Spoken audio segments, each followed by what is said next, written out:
तो आज का जो हमारा शेयर रहने वाला है वो है वॉक हार्डर लिमिटेड। शेयर में बात कर ले तो यहाँ पे आज हमें 1.24% का गिरावट देखने को मिला। वही 5 डेज़ के टाइम फ्रेम पे 1.83 एक अच्छा जंप आया था, बट सडनली हमें फिर से गिरावट आते हुए देखने को मिल रहा है। अब देखो पूरा मार्केट की बात कर ले तो पूरा मार्केट ही आपको एकदम टूटा फूटा कुछ भी मतलब मूव ही नहीं कर पा रहा। ठीक है, मूव ही नहीं कर पा रहा। एवरी सिंगल डे 2-2% फिसल रहा है मार्केट हमारा। तो शेयर्स कहाँ से बच पाएंगे? ठीक है, वो वाला सिचुएशन समझ लो। पहले ये अंडरस्टैंड कर लो कि आपके शेयर में इशूज़ नहीं है।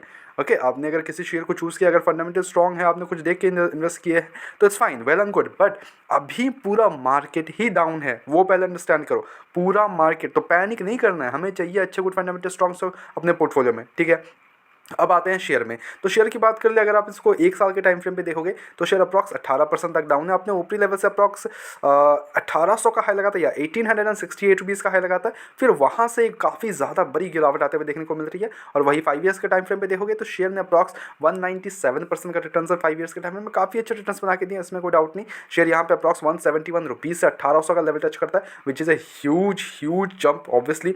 और फिर वहाँ से हमें एक अच्छा करेक्शन आते हुए देखने को मिल रहा है।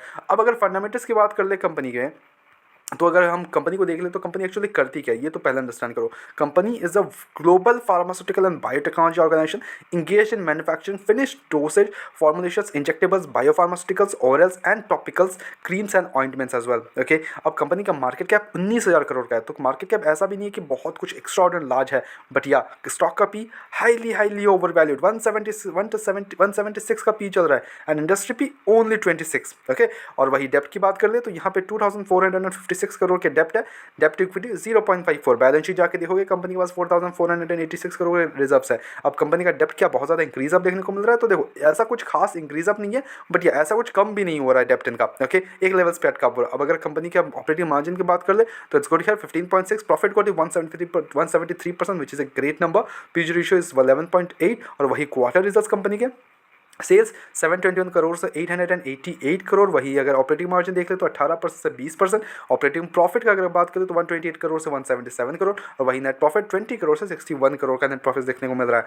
अब अगर कंपनी के अगर हम ग्रोथ परस्पेक्टिव से तो देखो, ग्रोथ की बात कर ले तो काफ़ी अनसर्टेनिटी है कंपनी में। ओके, कंपनी अचानक से 100-150 करोड़ के लॉस कर रही थी एंड सडनली हमें अभी भी प्रॉफिट में आते हुए देखने को मिल रही है। ओके, अभी 2 क्वार्टर इनके प्रॉफिट में गए हैं, कंटिन्यूसली हमें 3 क्वार्टर प्रॉफिट में आते हैं। तो yes, we will review it again, इसमें कोई डाउट नहीं। बट अभी के लिए ऐसे काइंड ऑफ मार्केट में तो मैं अभी ऐसे काइंड ऑफ शेयर्स को अभी थोड़ा सा अवेयर रखना पसंद करूँगा।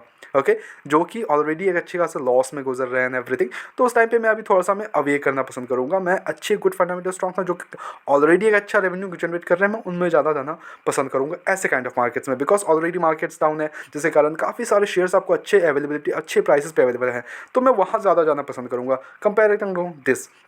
इन्वेस्टर्स की बात करें तो 49% की होल्डिंग प्रमोटर्स के पास है, 10% की होल्डिंग डीआईएस एफआईएस के पास, 7% की होल्डिंग, 33% की होल्डिंग पब्लिक के पास है। तो जो एक्सपोजर है between FIIs DIIs public and promoters, it's well and good. I won't say extraordinary, but yeah it's well and good. Okay, 10% की होल्डिंग डीआईएस के पास है, एफआईएस के पास 7% की होल्डिंग है, तो obviously it's well and good, कोई issues नहीं है।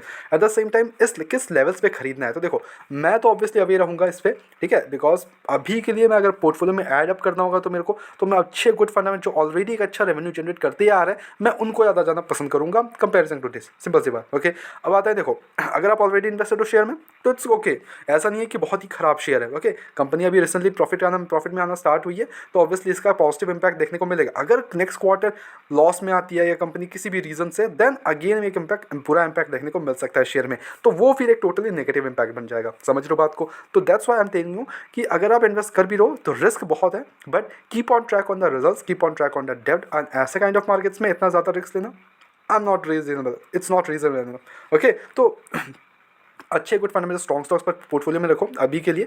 ऐसे काइंड ऑफ शेयर्स को थोड़ा सा अवे करो। ओके, ऐसा नहीं है कि पूरी अवे कर दो, बट या keep on track on the results, keep on track on the डेप्ट एज वेल। ओके, 2 चीज़ों पे काफ़ी ज़्यादा ट्रैक रखना है आपको अगर आप इन्वेस्टेड हो। अगर आप फ्रेश एंट्री के लिए सोच भी रहे हो तो आपको क्या करना है, इस लेवल्स पे आपको सोचना है कि यस ओके, तुम्हें रिजल्ट्स क्या रहेंगे नेक्स्ट क्वार्टर के, ओके, रिजल्ट्स कैसे आ सकते हैं वो सोचना है पहली बात तो। क्या कंपनी के रिजल्ट्स हमें अच्छे प्रॉफिटेबल फिर से आते हुए देखने को मिलेंगी या फिर से लॉस में आएंगे, वो एक बहुत इंपॉर्टेंट क्वेश्चन है। अगर लॉस में आता है नेगेटिव इंपैक्ट, अगर पॉजिटिव में आता है तो 3 क्वार्टर पॉजिटिव हो जाएगा, which will be very good impact for the share.